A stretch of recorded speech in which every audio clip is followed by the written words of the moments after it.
Hey, hot ones. Welcome back to Firefield. It's your girl, Fire. And today I have my sisters with me, and I have my niece, my younger sister, the sister next to me, and this is my niece. And today we are going to talk about the loss of a sibling or a loved one. So again, we just want to be transparent and just talk to you all and just let you know what's going on in our lives. Back in the year 2015 in June, y'all remember the exact date? The 30th. June the 30th, because I know June the 7th was the homegoing service. Yeah, thank you. Speak up now too. So back in June 30th, 2015, amen. Us three, we lost our sister and my niece. Amen. So my name is Sonia. She don't want to introduce anyone. This is Audrey. This is Sonia. This is Tania. Thank you. Thank you, Flame. Thank you, Flame. Thank you, Flame. Anywho, as they said, Sonia, Buddha, aka Audrey, Tania, and we lost our sister and godmother, Tanika. And so today we're just going to talk to you guys about what's been going on with us in the past 5 years, almost 5 years, yeah, past 5 years. This is a good time, anniversary and things like that. So we hope this helps someone, and you know, we're just going to speak freely. I'm going to start with my sister Audrey. So Audrey, what are some of the things that you experienced in the loss of our sister, and how did it positively and or negatively affect you? Well, I'm still working on the positive right now. You know, they say things get better with time. So I haven't reached that positive state. I know 5 years, it may seem like a long time, but I'm getting there. I'm a work in progress. I have to remember every day, you know, it brings a lot of sadness. I do go to counseling. I express it to my counseling. Like, I feel like before we lost our sister, we were kind of living in a fairy tale. Everything was kind of perfect. We didn't know really that we had this sense of perfectness. But after the loss of our sister, it's like, this is kind of real world. It's really something that's unfamiliar. So I'm dealing with it. I try to remember every day that I'm human. I try to be gentle with myself. I try to love myself.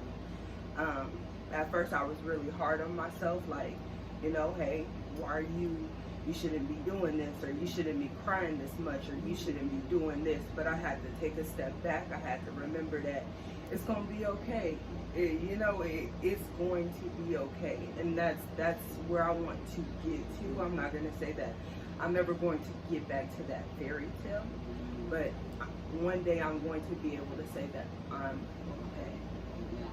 And that's another thing. My sister Audrey made a very valid point that there is no time limit on grief, and everybody grieves differently. So you can't say, oh, I should be finished, I shouldn't be doing this. Like my sister Audrey said, she tries not to be hard on herself. So again, now I am going to go ahead and ask that same question to my sister Sonia. And how did you deal with it, and dealing with it? So as far as dealing with it, because I don't know if I've completely dealt with it. Every day it's a trial, it's a tribulation, it is a grief moment. I live every single moment trying to figure out, or a place where I have been, or where I was when it happened, how I felt. And I'm still trying to pace my feelings accordingly. And in my moments of grief, which I go through every single day, I try to find a positive in my life, and what that is probably my grandkids. If I didn't have something else to live or look forward to, I really don't know where I would be. You know, I won't say I've contemplated suicide, but I've just contemplated just not moving forward. And however that was, or what that meant, I don't know. I just would just have to continually ask myself, what do you have to live forward to? How are you going to move forward and live? You know, how you gonna do that? You know, so daily I have to try to figure out that I take each day. I don't know. It's hard to speak about because we've never had like a platform or set together and had a discussion about it.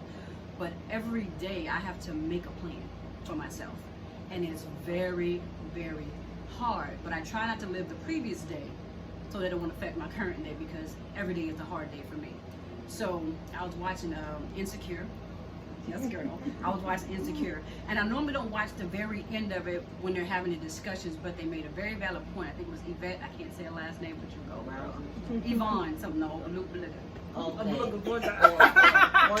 Orgy. That's it. She made a valid point at the very end where she said, when she was talking about mental health, you know, she says women, or she said she's mentally strong, or that woman was mentally strong, but her mind was strong, but her mind wasn't healthy. And that's me. I have a very strong personality. I'm very strong. And when she said that, I was like, wow, that's me. I've never been able to verbalize that, but that's exactly what it is.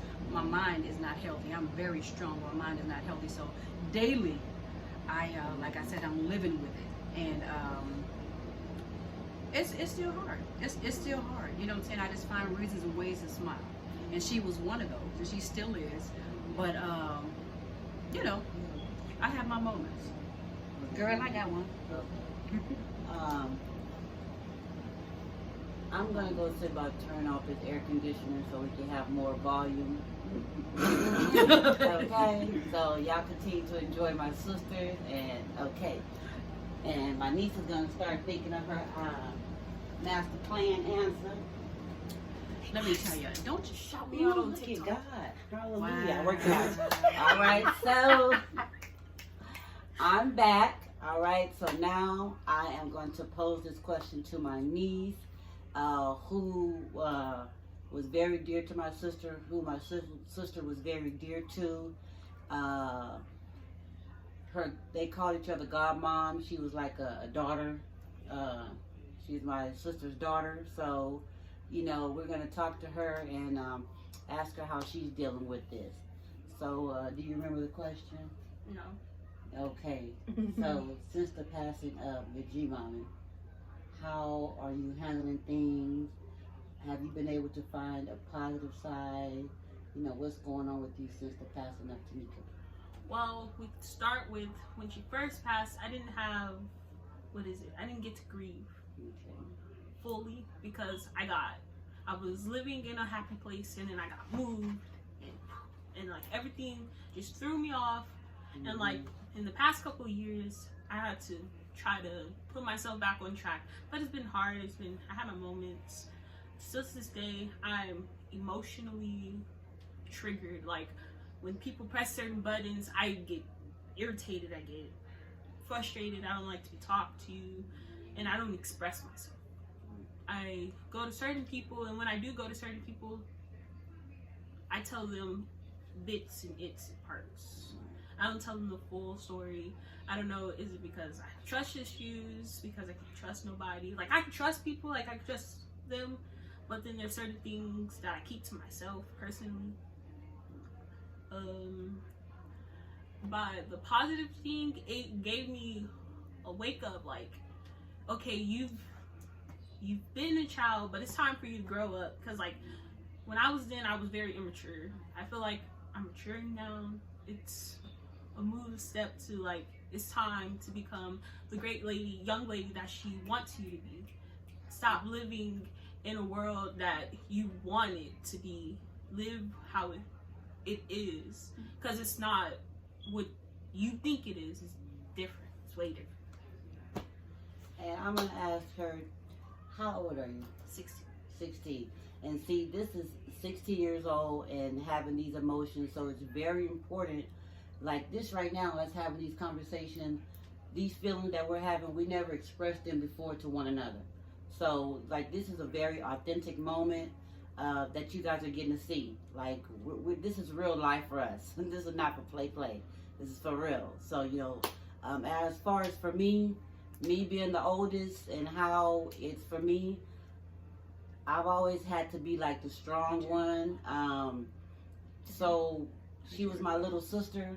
So for me, death has not ever been difficult. I can remember from a child being able to see that death is okay. You know, it's a part of life. So for me, losing my sister, of course, I think about her all the time. You know, I see somebody with dreadlocks and they'll remind me of my sister. It's just different things. It's not something that I focus on all the time, because I don't focus on it all the time, because if I did, that wouldn't be great. However, there are those moments when I could be washing dishes or doing something, and then I would have what people would call a weak moment, you know. But then in the end, what I can say is I'm thankful I can smile, because I have been able to have that experience with my sister, that I have those memories. So for me, it's just been, it's been like a part of life. This is just a part of life, that me having to be strong and having to just continue to say, okay, this happened, and this is my pattern. This is my, what did you call that? Having a strong mind, but it's not a healthy mind. Not healthy. Is my mentality is always, okay, this happened. What you gonna do? How you gonna act? You know, there's no quote unquote downtime. No. Okay, so this happened. So when my sister passed, okay, we got to make the plans to lay her to rest. You know, what's next? What's she gonna wear? What's gonna be on the program? So my mentality is always, okay, my sister passed. I'm hurt. How I got to be there for my mom now, you know, and how my mom gonna handle it, and make sure she don't have no breakdowns. You know, that was a very hard for me, as I know I've spent a lot of time at my mom's house, like making sure she was all right, and you know, just making sure, you know, when she had those times, that she was able to, you know, take some deep breaths and you know, try to get on to the next moment. And I had wrote a poem for my sister, not a poem. My family calls them poems. I call them reflections, that I read at my sister's homegoing, and I tried to find it. However, I was unable to locate where I placed it. I searched high and low, but hopefully in the near future I'll be able to find it, and I'll be able to read it and share with you all about that. Share you all that reflection. Again, don't forget to share, comment, and subscribe. This is Fire Filled, and we're not through with the conversation yet. I just wanted to put that in there. So what you say, go ahead. But let me tell you this though, you know, so sometimes we don't realize that other people around us are probably feeling the exact same way. So that very next year I was driving back to Texas from Atlanta, and I always stop at grandmother's house. So I was sitting there having a conversation with grandmother, and she said, I'm gonna paraphrase this. She said she's no longer happy after Tanika passed away. She says she doesn't feel that happiness in her life anymore. And I was just looking at her, the same look you have on your face, like she was, I won't say grandmother was checking out. Grandmother's never checking out. But she was just really being very transparent in saying that the loss of Tanika took a lot away from her, you know. And that's all she could talk about. She kept saying, since she's been gone, I just don't feel the same. You know, I'm unhappy, you know. And then we just, you know, Paviel coming to the house, just having this little conversation. You just never know. We do know that Tanika touched everybody in a special way, because you can't bring up her name and somebody say, well, I had a bad moment. Right. It was a real moment, always, no matter what. Encouraging, never discouraging, very real. I'm gonna tell you like it is type moment. You know what I'm saying? So it's just like, even when I'm going through my grief stages or I am unhappy, I always find that moment like, man, can I curse out here? Okay, because you know I got a bad mouth. Right? I be like, you always fucking with me. You know what I'm saying? She's always there every time. You know, every time.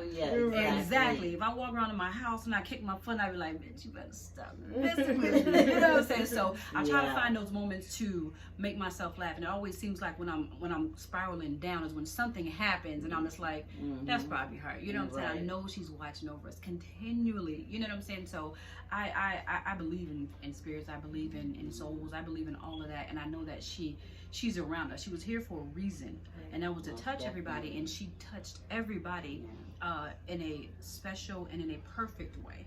You know, people say people are not perfect. I'm no, but it was a perfect way, because you can never, like I said, think of a moment where it was a bad moment. It's just like she always touched us in a way or talked to us in a way where it was very real, very honest, and you couldn't take anything bad from it, because it was always the truth. So one thing that I remember, and I was just like really proud, and like was like, yeah, my sister, She touched a lot of lives positively. I remember being in the family car, in the limo. Yeah, and you remember that? Yeah. I was in the limo, and I looked behind us, and I was just like, amen. You know, I was just like real proud, because I looked and I said, I don't remember what I said, but I mean, it was like so many cars. The line was like, tell them to be quiet too. The line was long and things like that. Someone just knocked on the door, so we went to open the door. But I mean, I was just really proud of the life that my sister had lived, because again, in being in the family car and looking behind us and seeing that long line, I can't remember if the lights were flashing or if the high beams were on. I don't know how they do it, but I just remember seeing all those cars, and especially seeing the people at the church, and the Pastor Gillespie. I mean, he preached an awesome message, and also that song, I can't remember the name of the song, but that song that Betty's son David sang. I mean, the whole service, I mean, it was just beautiful. So being transparent, family in the background doing what they do. You know what I'm saying? So we're talking about Janelle. Disrespectful. So, what else would you like to share? Is there anything else that you would like to share? Yeah. Most of it is like really just emotional. Mm-hmm. I have my emotional stage. Like I had one at school. It was really bad. I text my cousin because that's how bad it was. I thought I was like losing my mind, and my cousin texted my aunt, and like we had a little talk. Like that's like really my big thing is like I'm not coping. Like I know that she's gone, but mentally she's still there, and like I'm not even saying like I'm gonna let her go, cause like I'm never gonna let her go, cause like that's literally the mother. Like I didn't really know nobody but her. Like I know my mom, but she was more of my biological mom was more of like an aunt or like a family member, not my mom, because she was never there. Like my G mama, she was my best friend. Like I could go to her for anything. She'll make me laugh. Like when my favorite memory with her is when she wakes me up for school. She was like, "It's 7 o'clock on the dot. I'm in my drop top." Like that was like my favorite memory of her. Yeah. And that's another thing. Hey girl, hey. And that's another thing. Where y'all going? That I loved was my sister and her relationship. Like she spoiled this girl right here. You know what I'm saying? With love. You know what I'm saying? So, and that's another thing that we have to realize, that even though you do not have a child biologically, you know, if you have a lot of love in you, you can always share that love in a positive way. So I'm thankful again that God blessed us to have that time with our sister, and to, you know, just be able to have all these fond memories. And even though we're still dealing with it every day, moment by moment, things going on, I know for us, what I just got from it, because I had seen my sister, she's going to counseling. We got to find a counselor. Yes. But this girl right here, you know, I've been going to counseling since 2015, in about August or September, when I went to another city. I went to another city to go to college, and with all those changes, and then dealing with the loss of my sister, it just became a lot. And I remember a phrase that I used to tell my counselor all the time is, I'm about to snap, crackle, and pop, you know. So I like for real. And so I'm just very thankful for my counselor, because she would talk me down all the time.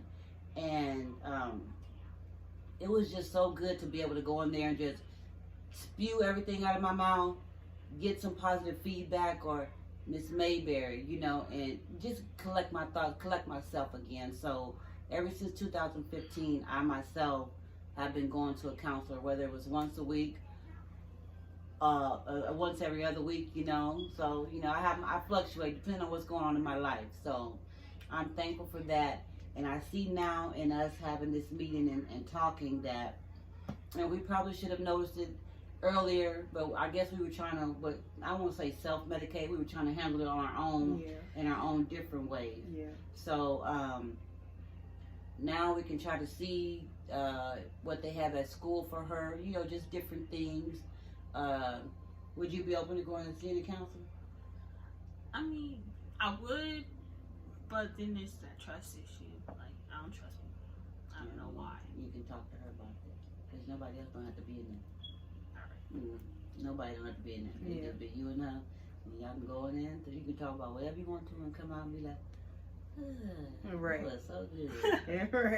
Right. For real, though. And then, like you talk about that trust issue, one thing is I think it's very hard for you because, like you said, you've been thrown around ever since Tanika passed away, and then not being able to trust somebody makes it very hard. I know that we have our conversations whenever you need them.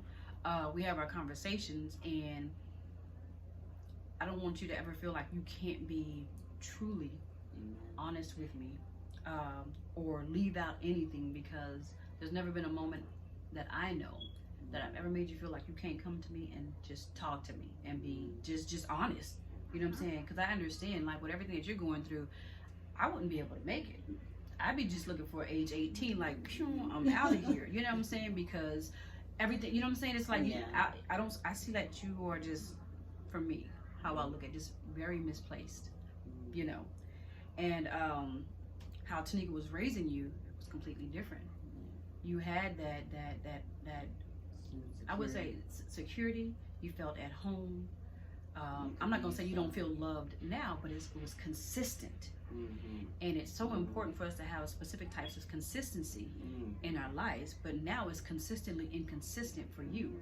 And so with that, if you don't seek counseling, you don't seek that special person to speak to that can be honest with you, that you can be open with, then it's not going to be good for you. You give me one more year. I mean, I graduated 4 months. But I can see what you're going through, and I really feel for you. You know what I'm saying? Me being a grown-up, you know, I can get away, I can do things. But with you, you're not able to do that. And so I also see how you hold back and you don't express yourself the way that you want to, and the way that you're expressing yourself is not a good way, especially when it comes to school. So I hate that you're going through it. I'm glad that I'm older and I'm going through it, but it still affects me. It's just differently because I can cope with things differently. People can't look at me like, oh, she's acting out or this and that. I get it. Like, I completely get when they tell me about your grades. I don't think that it's okay about grades. I don't think it's okay about attitudes. But I think, you know, it would be okay if you just had that sense of security and that sense of home again to start rebuilding yourself. Maybe that. No, because I'm sweating. Yeah. But yeah, like for me, like my outlet is I get up, I leave Atlanta, and I fly to Texas, and that's what I do. I visit my grandkids, just get my head space back. But after a week or so, when I'm home, I'm going through it. I go through it daily. And you know how they say black people shouldn't seek counseling. Black people don't go to counseling. They crazy. You just crazy, girl. I always try to tell my kids, don't say that to your kids. That don't mean that you're crazy. That is, if they act in a certain way, ask them questions and allow them, if you're gonna ask the questions, allow them to answer the question. You know, don't get mad with, no, it ain't that, you know, hit somebody. No, it's not like that. If you're going to ask somebody the question, allow them to answer it in the way that they know how to express it to you at that moment, you know. But I don't know. For me, it's so hard, and it's so, I don't know. I don't want to cry because then the kids going to ask me why was I crying. So, right. But I don't know. I think this is good. We should probably do this. Yeah. I'll get back to you. You came in from Mississippi. I came in from Atlanta. Yeah, and that's another thing. Like for me, when I look at my niece and the things that she's going through, that goes back to having a strong mind, but it not being healthy. My mentality is, okay, yeah, this is just the way I think. Okay, she went through it, but you better get your stuff together. You know, you better find another way. And it's just the way I'm thinking. But don't let it be in your grades, you know, because I know how important education is. That's why I think like that. So of course I want my niece to grieve. I just really hope and pray. It'd be like I don't know. We talk about it, but it's like, how does she get the help that she Yeah. needs? Well, I You know what I'm told saying? I Because told she you needs that counselor. outlet, and it can't be like within. You know what I'm saying? You can say for somebody, right? But somebody has to lead her in that way. Where she gonna go to counseling? You know what I'm saying? Amen. School is out. School is out. Okay, so School is out. it's a phone call. It's gonna get worked out. All right. Don't worry about it. It's gonna get worked out. My, Minor details. That's another thing about me when I'm a resourceful individual. I just leave it at that.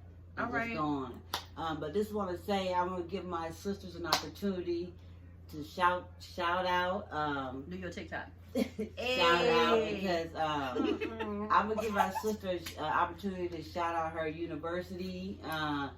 She graduated from Texas State University, San Marcos. Oh. what year? 2012. 2012, December. And what was your major? Bachelor's. Well, I got my bachelor's in criminal justice. Amen. Amen. Wow. So I'll be out in 4 months, right? SNHU. I still love them though, right? But forensic psychology, right? So I'm doing psychology, but I'll be my master's will be in forensic psychology. Amen. But I promise you, I can't wait to be in the courtroom. Amen. So they can stop saying that all these. So awesome. What? Yes. I was Yes. thinking about pursuing my JD, after I finish. But yeah. Yeah. And what grade you in, homegirl? Yeah. I'm going to the 11th. Oh, Jesus Christ, I'm getting young. Hallelujah. I'm getting young. 11th grade. Help me, Lord. And of course, See, I knew I should have felt. but you did know. So anyway, I graduated from the Hallelujah Texas Southern University, and I have my degree. It was a lot of hard work, and I love my university. A lot of tears. Yes, blood, sweat, and tears getting it in. But I have my Bachelor of Science in Public Affairs with a minor in Sociology. I enjoy people, and right now I'm pursuing my master's degree in workforce education leadership. And I won't say I'm a go to school all the time. What they call that kind of person? A career? Yeah, make my career going to school, career student. Yeah. But that's, as my sister said about being in the courtroom, I had also thought about going to school and getting my Juris Doctorate. So, we're going to see, if time is on my side. Okay. So again, is there anything else that y'all would like to talk about as far as it pertains to the loss of our sister and Seek grieving? counseling. Yeah. Have conversations. Have honest conversations. Ask questions. Be prepared for answers. I need to check in. Oh, I got to check into my flight. I'll call you right back. This girl right here. Right. This girl. Last words from me. Wait. I stay on the flight. From me, Okay. I would say it's okay to be not okay. Like don't rush yourself. Give yourself time. Like I said in the beginning, it's all about you. And even though you have lost a family member at this point in time, in order for you to be your best self, it's all about you. You have to focus on you. And if you have to take a step back in order to realize that, whether it be from work, whether it be from anything, in order for you to be your best self in anything that you're doing, you may have to take that step back and realize, hey, I do need to speak to somebody. It's okay. It's okay. Do not think that it's not okay to ask for help. A long time I contemplated on it. Do I really need to go to a doctor? Or if the doctor gave me some type of medication, do I really need to take this? It's okay. As long as you feel okay with it, try it. If it does not work for you, then don't do it. If you do not like counseling, then don't do it. Seek something else. But you need to, in order to be able to process the loss, you need to find what's best for yourself. And the only way you can do that is to focus on yourself. Amen. Again, don't forget to share, comment, and subscribe. And what I would like to say is, first of all, thank you all so very much for being candid enough to sit down and to talk to me about this, and for us to have this discussion about the loss of our sister, so I really appreciate that. Hopefully, I'm very proud of us. Amen. For not crying. Yeah, we This did. is a We hard bombed. subject. This is a hard subject, and every time my mind even glimpse across it, tears. Literally, I could be in the car. Maybe it's like Tosh said, she'll see somebody with dreadlocks, and just eyes will fill with tears. So this is a good thing that we were all able to sit together and talk about our feelings and not shed a tear. That is a achievement. Yeah. So right now, what I was doing was looking on the wall. I was trying to find. What's her name? Tan Blaq Queen. Yeah, Tan Blaq Queen. Okay. And of course, Buddha Boo. Hey. I was looking at that one. It's not much. So That crunchy. Man, she gonna clown. She gonna haunt I y'all. know. She haunting y'all tonight for that okay, picture. I would move that picture because she's gonna clown. That's why I didn't want to put that one up. She upset when they say She always came with the jokes. Yeah. Where she at? Where she at? Oh, no, what you? I have a lot there. I think I'm on her page. But There she go. with one with her dreadlock. Yes, But of course. beautiful picture. Yeah, so That's that's our sister. She gonna haunt y'all. I ain't got nothing to do with that. That is our sister, and again, yeah, we did very well because we had a JIC just in case, but guess what? We braved through, and so maybe when the camera's off in about 5 seconds or so, Go check on your mama. he gonna be on and Check on pumping. your mama. Yes. Yeah. Well, Maybe I'll have my mom come on and talk. If she wants, I'll go ahead and ask my mom if she would like to speak. Put me on the She probably gonna see me cuss me out. You know what I'm saying? We'll get the cussing out for y'all. Yeah. So, but anyway, again, Wow. thank y'all for subscribing to the channel. Again, thank you to my beautiful sisters, beautiful Blaq Queens, for being brave enough and willing to come and to talk to you all and to speak with me. Until next time, hopefully we'll have other meetings that are more joyful. We'll see. But as always, you're always going to get the real. So expect that. Again, this has been Fire Filled. Thank you. With flame. A boom boom. Anyway, again, hot ones. always. CC class clown. So, but anyways, again, thank you all so much. Bye. Bye. Let me shut this old.